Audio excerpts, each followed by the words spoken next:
नमस्कार, आदाब, सलाम। कैसे हैं आप लोग? उम्मीद करते हैं कि आप लोग ठीक होंगे। और जैसे कि पिछली वीडियो में हमने जाते-जाते बात की थी कि अपना ख़्याल रखेंगे, पढ़ाई को जारी रखेंगे। उसी तरह से उम्मीद करते हैं कि आप लोगों ने अपनी पढ़ाई को भी जारी रखा होगा।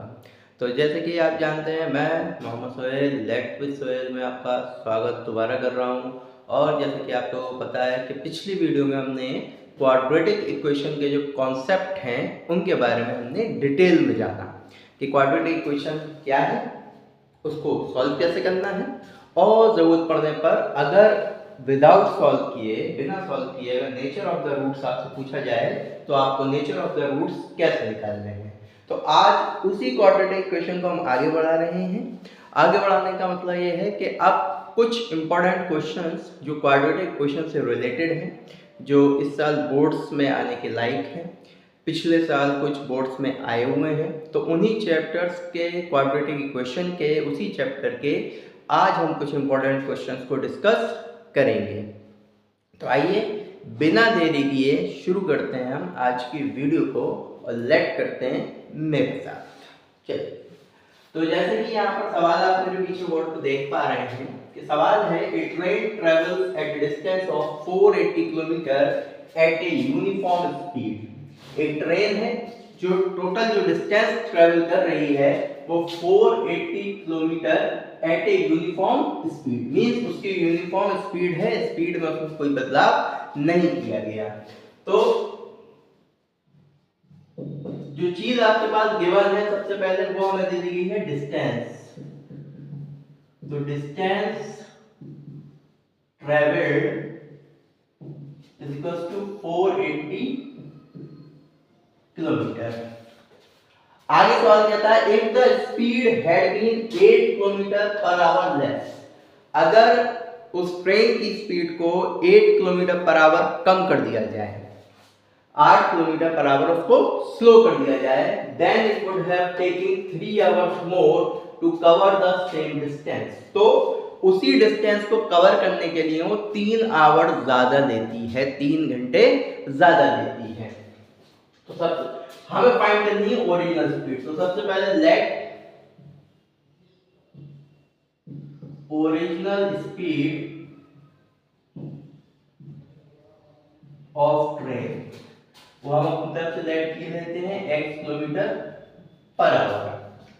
अब हमें जो चीज फाइंड आउट करनी है वो स्पीड, और जो कंडीशन दी गई है सवाल में वो ये कि अगर उसकी स्पीड को 8 किलोमीटर पर आवर कम कर दिया जाए तब उसको 3 घंटे ज्यादा लगते हैं उसी डिस्टेंस को कवर करने के लिए। तो यानी कि हमें टाइम से रिलेटेड कंडीशन यहाँ पर आपको बनानी होगी। तो ठीक है, देखें कंडीशन हम जानते हैं speed is equal to distance upon time. तो यहां से अगर टाइम की कंडीशन निकालनी है तो time is equal to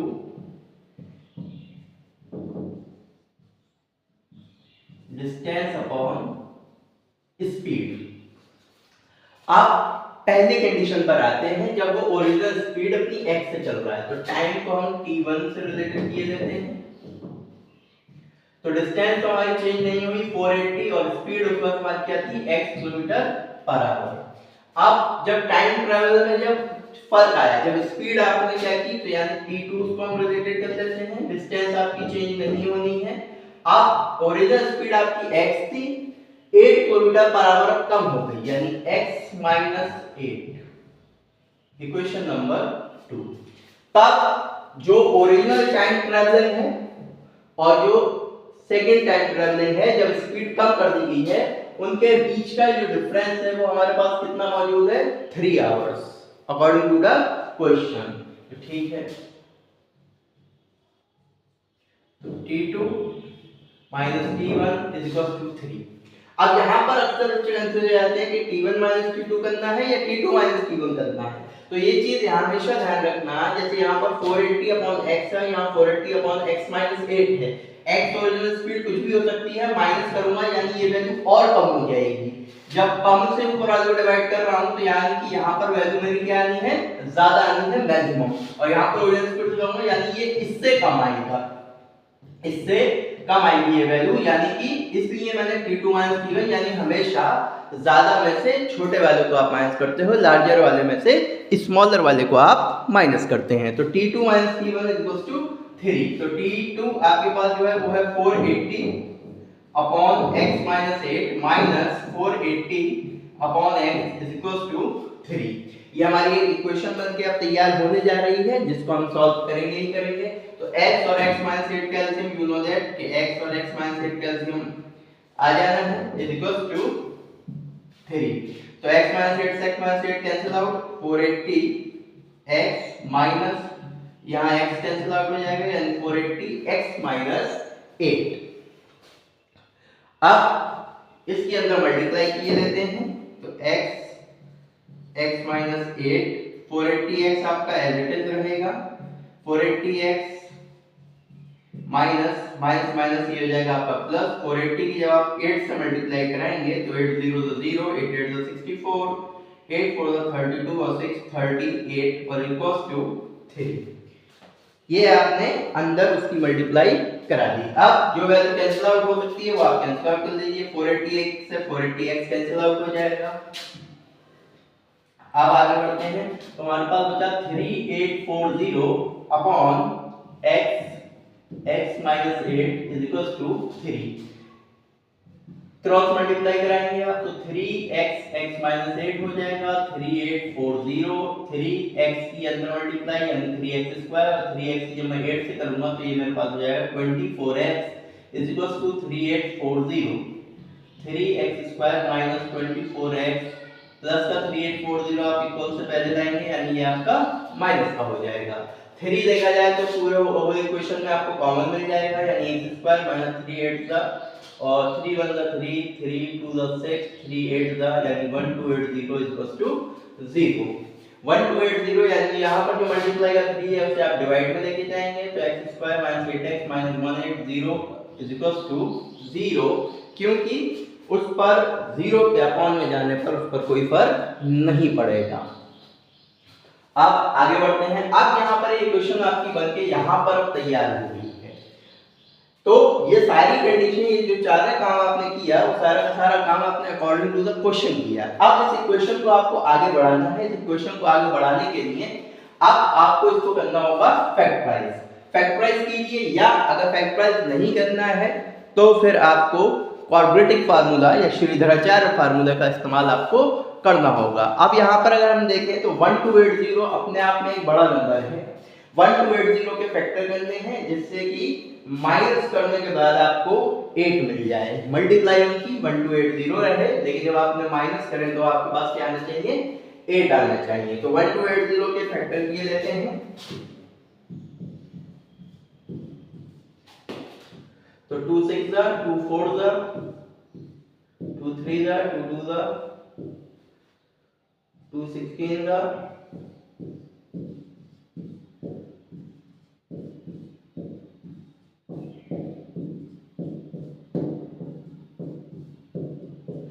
'hopefully factor आप जानते ही हैं। तो ये हमने फैक्टर कर दिए। अब इन फैक्टर्स में से हमें पेयर ऐसे बनाने हैं दो जिनको हम माइनस करें तो हमारे पास कितना आना चाहिए, 8 आना चाहिए। तो देख लेते हैं 2 to the 4 4 to the 8 8 to the 16 16 to the 32 5 to the 10 10 to the 20 20 to the 40।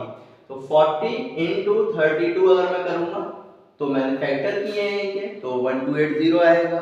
और 40 में से अगर 32 अगर मैं माइनस करता हूं तो मेरे पास कितनी वैल्यू बच जाएगी, 8। यानी कि हमारे जो फैक्टर होंगे वो फैक्टर हमारे क्या होंगे, वो होंगे हमारे 40 into 32 या 40 minus 32।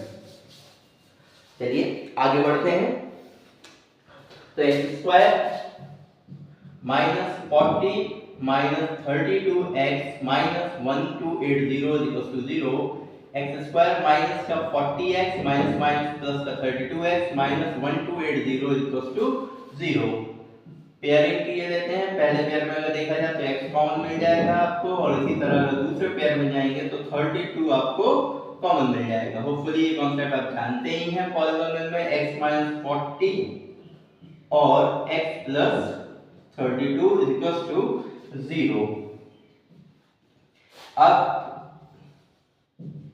अगर x माइनस 40 को 0 के इक्वल रखता हूं मैं तो x इक्वल टू मुझे मिल जाएगा 40, और अगर x प्लस 32 को आप 0 के इक्वल रखते हैं तो x इक्वल टू आपको मिल जाएगा माइनस का 32। यहाँ पर x की जो है आपको दो वैल्यू फाइंड आउट हुई, लेकिन ये बात आप जानते हैं कि x की दो वैल्यू में से कोई एक वैल्यू ही सेटिस्फाई करेगी। हो सकता है कि दोनों भी कर जाएं, लेकिन मोस्टली एक। अगर x की पहली वैल्यू पर आए तो x की पहली वैल्यू हमारे पास आई है 40 और दूसरी वैल्यू आई है माइनस के 32। तो यहाँ पर कुछ बच्चे कहेंगे कि माइनस की वैल्यू आई है, ये निगलेक्ट कर दीजिए। ऐसा नहीं है, माइनस की वैल्यू भी कुछ सवालों में आप देखेंगे कि माइनस की वैल्यू भी सेटिस्फाई करेगी। ऐसा जरूरी नहीं है कि माइनस की आ रही तो आप उसे निगलेक्ट कर देंगे, लेकिन हाँ यहाँ पर माइनस की वैल्यू निगलेक्ट हो जाएगी। क्यों? क्योंकि आप जो फाइंड आउट कर रहे हो वो स्पीड फाइंड आउट कर रहे हैं, और स्पीड कभी भी नेगेटिव आपकी किसी भी व्हीकल की नहीं हो सकती, यानी कि स्पीड जो आपकी आएगी वो हमेशा पॉजिटिव आएगी। इसलिए यहाँ पे यानी कि जो ओरिजिनल स्पीड होगी ट्रेन की वो हमारे पास आ जाएगी कितनी, 40, यानी लास्ट 10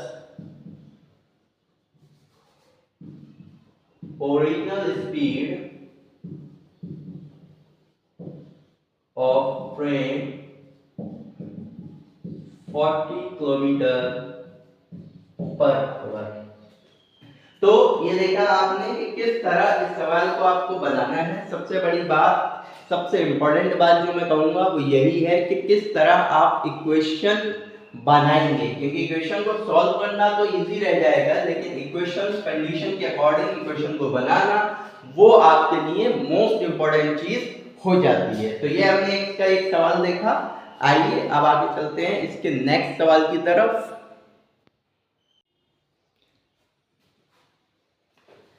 तो एक और सवाल क्या है देखें। The altitude of right triangle is 7 centimetre less than it's base. Altitude means height या परपेंडिकुलर। ये चीज याद रखनी है कि एल्टीट्यूड की बात हो रही है, यानी एल्टीट्यूड यानी हाइट या परपेंडिकुलर, क्योंकि राइट ट्राइंगल है तो जो परपेंडिकुलर होगा वही उसकी हाइट बनेगी। तो किसी राइट ट्राइंगल का जो एल्टीट्यूड है वो 7 centimetre less than it's base, उसके बेस से 7 सेंटीमीटर कम है। Okay, if the hypotenuse is 13 centimetre, तो एक right triangle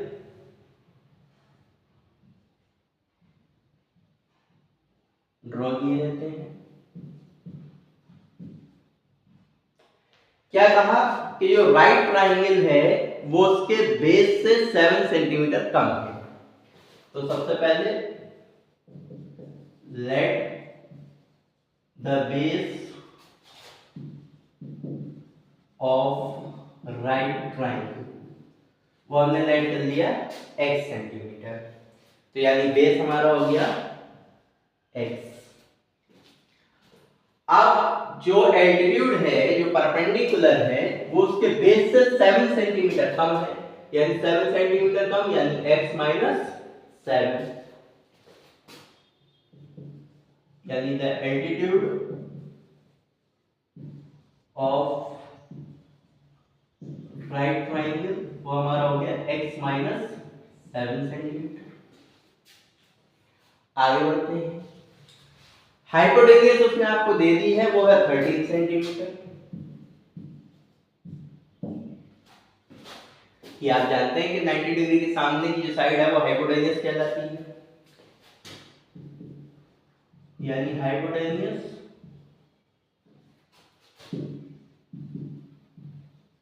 of right triangle वो हमारी हो गई 13 सेंटीमीटर। अब जब भी जो दोनों साइड है, जो बाकी की जो अदर टू साइड्स हैं वो हमें फाइंड आउट करनी है। आप ये बात जानते हो कि जब भी अगर राइट ट्राइंगल की बात होगी, ठीक, अगर राइट ट्राइंगल आपके पास मौजूद है और जब भी राइट ट्राइंगल की आप बात करेंगे तो हमेशा 99% केस में हम पाइथागोरस थ्योरम का इस्तेमाल करते हैं। तो इसमें भी हम उसी का इस्तेमाल करने जा रहे हैं। तो नाउ अप्लाइंग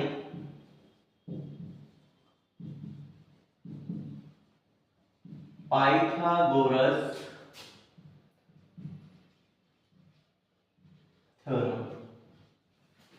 पहले वाले थ्योरम की condition perpendicular square plus base square equals to hypotenuse.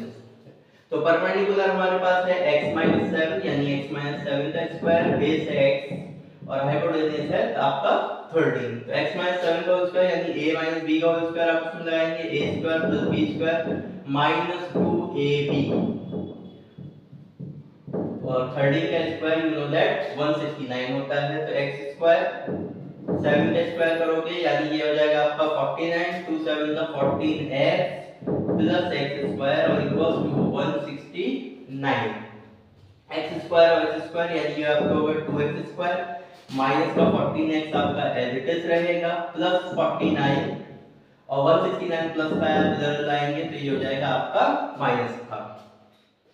अब 2x स्क्वायर माइनस 14x 169 में जब 49 आप माइनस करेंगे तो आपके पास ये बचेगा 120 और इक्वल में आपके हो जाएगा 0 क्योंकि 169 माइनस का है इसलिए आपका वो माइनस का 120 बचेगा।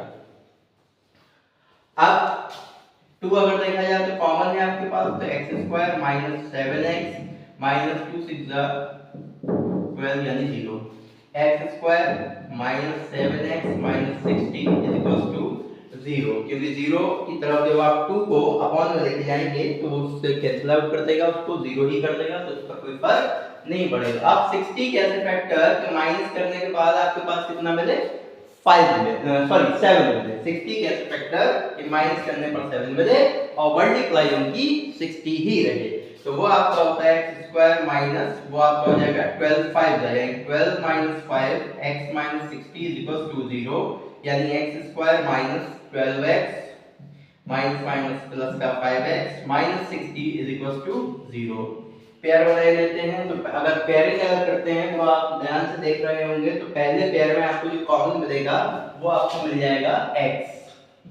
तो यहाँ पर आपके पास मिल जाएगा x माइनस 12 और दूसरे पेयर में अगर हम जाएंगे तो दूसरे पेयर में हमको मिल जाता है कॉमन 5। यहाँ पर 5x और 5 से 60 को डिवाइड करेंगे आप तो वो हो जाएगा आपका 0 यानी x माइनस 12 और x प्लस 5 और इक्वल में आपके पास हो गया वो 0।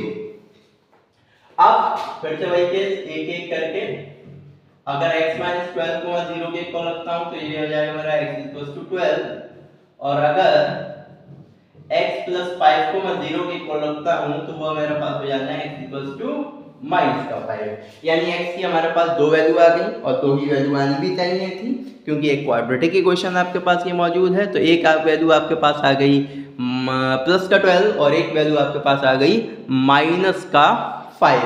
तो फिर से वही केस है कि दो वैल्यू है तो वैल्यू कौन सी होगी। इस बार भी ये नेगेटिव की वैल्यू कैंसिल आउट हो जाएगी। क्यों कैंसिल आउट होगी इसका रीजन ये है कि आप जो फाइंड आउट कर रहे हो वो आप फाइंड आउट कर रहे हो साइड्स और आपने जो x है वो आपने बेस को माना है और साइड का मतलब ये है एक तरीके से डायमेंशन है डिस्टेंस है तो ये कभी भी आपकी नेगेटिव नहीं हो सकती। तो हियर आप चाहें तो ये बात लिख भी सकते हैं x equals to minus 5 will be neglected because dimension या sides cannot be negative यानी जो साइड्स आपसे पूछी गई थी दोनों बची हुई साइड यानी therefore base of right triangle वो आपने x माना था यानी ये आपका हो जाएगा 12 सेंटीमीटर और एल्टीट्यूड वो भी आपसे पूछा गया है वो आपने माना था x माइनस 7 यानी 12 माइनस 7 यानी वो आपका हो जाएगा 5 सेंटीमीटर। तो ये था एक और अच्छा और इम्पोर्टेंट क्वेश्चन जो आपके टेक्स्ट बुक से भी रिलेटेड है जो आपकी बुक से भी रिलेटेड है और एक अच्छा सवाल आपने ये सीखा भी। तो x की जो वैल्यू थी बेस ऑफ ट्राइंगल वो आपको आ गया 12 सेंटीमीटर और एल्टीट्यूड जो था वो आपका आ गया 5 सेंटीमीटर। तो बढ़ते हैं हम अगले सवाल की तरफ हमारे। और अगला सवाल जो है वो भी एक अच्छा सवाल है और इम्पोर्टेंट सवाल है। सवाल क्या है? A cottage industry produces a certain number of pottery articles in a day. एक इंडस्ट्री है जो किसी दिन, कौन सा दिन है ये नहीं पता, मतलब पर्टिकुलरली किसी एक दिन पर नंबर ऑफ आर्टिकल्स प्रोड्यूस करती है। कितने करती है ये हमें नहीं पता। तो सबसे पहले let number of articles produced in a day, वो लेट किया हमने x। आगे बढ़ते हैं। It was observed on a particular day that the cost of production of each article was 3 more than twice the number of articles। जो किसी दिन, मतलब एक आर्टिकल को बनाने का जो खर्चा है, जो कॉस्ट ऑफ प्रोडक्शन है, वो जो हमारे पास आ रही है, वो पर्टिकुलरली हमारे पास जो है वो हमें दे दिया गया है। और वो हमारा जो आर्टिकल्स का जो कॉस्ट ऑफ प्रोडक्शन है वो है 3 more than twice the number of articles, यानी जितने आर्टिकल प्रोड्यूस हो रहे हैं उसका डबल, ट्वाइस, और उससे 3 ज्यादा, मोर देन द 3, वो एक आर्टिकल की हमारी जो है वो कॉस्ट हमें दे दी गई है। So cost of each article, cost of each article, वो हमारे पास क्या थी कि जितने आर्टिकल बन रहे हैं उसका ट्वाइस, यानी x आर्टिकल प्रोड्यूस होते हैं यानी 2x, उससे 3 मोर देन प्लस 3, और कॉस्ट है इसलिए रुपीस का सिंबल आएगा। ठीक, तो होपफुली ये बात समझ में आ गई होगी, क्योंकि इसमें कंफ्यूजन नहीं क्रिएट होना चाहिए। इक्वेशन कंडीशन अगर सही बनेगी तो सवाल आप बिल्कुल ठीक सॉल्व कर पाएंगे। आगे चलते हैं। The total cost of production on that day was ₹90। अगर उस दिन जो टोटल खर्चा हुआ, जो टोटल कॉस्ट लागत बन लगी वो ₹90 हो, तो अकॉर्डिंग टू क्वेश्चन, अब इस चीज को ऐसे समझिए, एक पेंसिल है उसकी कीमत फॉर एग्जांपल 5 रुपए, तो 10 पेंसिल की कीमत जो है वो क्या हो जाएगी 50, यानी पर्टिकुलरली आपने कॉस्ट को टोटल नंबर ऑफ चीजों से मल्टीप्लाई कर दी, तो उसके बाद आपको क्या है वो आ गया। इसी तरह इसमें आपको करना है, क्या करना है, देखिए अब आपके पास जो नंबर ऑफ आर्टिकल्स प्रोड्यूस हो रहे हैं वो आपके पास, आपको पता है कि कितने हो रहे हैं आपके आर्टिकल्स प्रोड्यूस, वो आपके हो रहे हैं x आर्टिकल प्रोड्यूस, और कॉस्ट ऑफ ईच आर्टिकल, एक आर्टिकल की जो कॉस्ट है वो आपको पता है, वो आपके पास दी गई है कितनी 2x + 3, तो यानी आर्टिकल्स यानी x, कॉस्ट उसकी 2x + 3, यानी टोटल कॉस्ट ऑफ प्रोडक्शन कितना हो गया ₹90। क्लियर हो गई होगी बात होपफुली कि आर्टिकल्स x और उसकी कॉस्ट, यानी टोटल मल्टीप्लाई करते हैं हम, अगर x की पता हो ज्यादा की निकालनी हो, और इक्वल्स टू 90, 2x की x से करूंगा यानी ये हो जाएगा मेरे पास 2x² और ये हो जाएगा 3x और इक्वल्स टू 90, प्लस का 90 इधर आके आपका हो जाना है माइनस का 90। अब क्योंकि x² के संग 2 लगा है, वहां पर भी लगा होता है, जैसा हमने पहले ही बताया था, क्योंकि 1 होता है इसलिए वहां पर कोई इफेक्ट नहीं करता, इसलिए आप डायरेक्ट इसको सॉल्व कर देते हैं।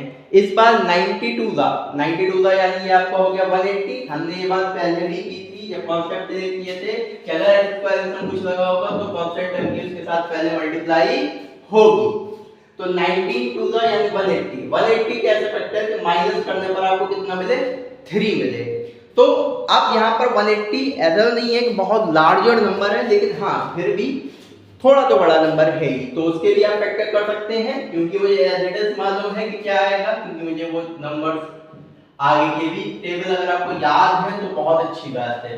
15 12 का जो होता है वो आपका 180 होता है, 15 में से 12 माइनस करोगे तो आपके पास बच जाएगा 3, तो 2x² x के अंदर मल्टीप्लाई कर लेते हैं, 15x माइनस का 12x minus 90 is equals to 0। पहले पेयर में अगर देखें तो x कॉमन मिल ही रहा है हमें, तो यहाँ पर बच जाएगा 2x और यहाँ बच गया प्लस का 15। अगर दूसरे पेयर में देखें तो हमारे पास कॉमन है 2, तो बल्कि 2 भी नहीं 6 डायरेक्ट कॉमन लीजिए, क्योंकि अगर आप 2 कॉमन लेते हैं तो आपको दोबारा एक बार 3 और कॉमन लेना पड़ जाएगा। और अगर बाय द वे अगर आपने ले लिया है तो उससे कोई फर्क नहीं पड़ेगा, आप अगली लाइन में एक बार दोबारा और ले सकते हैं। तो 2 6 2 12 और ये हो जाएगा 15 6 90 होता है। अब 2x प्लस 15 और x minus 6 is equal to 0। अब वही केस एक एक करके हम रखे देते हैं। इफ अगर 2x प्लस 15 को आप 0 के इक्वल रखते हैं तो 2x is equal two plus का 15 उधर जाके हो जाएगा माइनस का, और 2 मल्टीप्लाई में है तो ये पहुंच जाएगा आपका डिवाइड में, यानी x इज इक्वल टू आपको वैल्यू मिलेगी -15/2। और अगर आप x - 6 इज इक्वल टू 0 के इक्वल रखते हैं तो x की वैल्यू आपको मिल जाएगी 6, यानी x की दो वैल्यू आनी थी, x की दो वैल्यू आपके पास आ गई। यहाँ पर भी एक ही वैल्यू सेटिस्फाई करेगी, माइनस की वैल्यू यहाँ पर भी निगलेक्ट होगी। क्यों निगलेक्ट होगी? क्योंकि आप जो फाइंड आउट कर रहे हो वो कॉस्ट फाइंड आउट कर रहे हो, number of articles find out कर रहे हो, और x जो आपने माना है वो नंबर ऑफ आर्टिकल्स माने हैं। तो जाहिर सी बात है नंबर ऑफ आर्टिकल्स जो भी होंगे वो ये तो क्लियर है कि माइनस में तो नहीं हो सकते भाई, कोई भी चीज है तो प्लस में होगी, बन रही है, ठीक। तो यानी नंबर ऑफ आर्टिकल्स 10, यानी यहाँ पर भी आपको वही लाइन अगर आप चाहें तो लिख सकते हैं कि -15/2 can not be valid because cost of production या articles can not be negative. यानी नंबर ऑफ आर्टिकल्स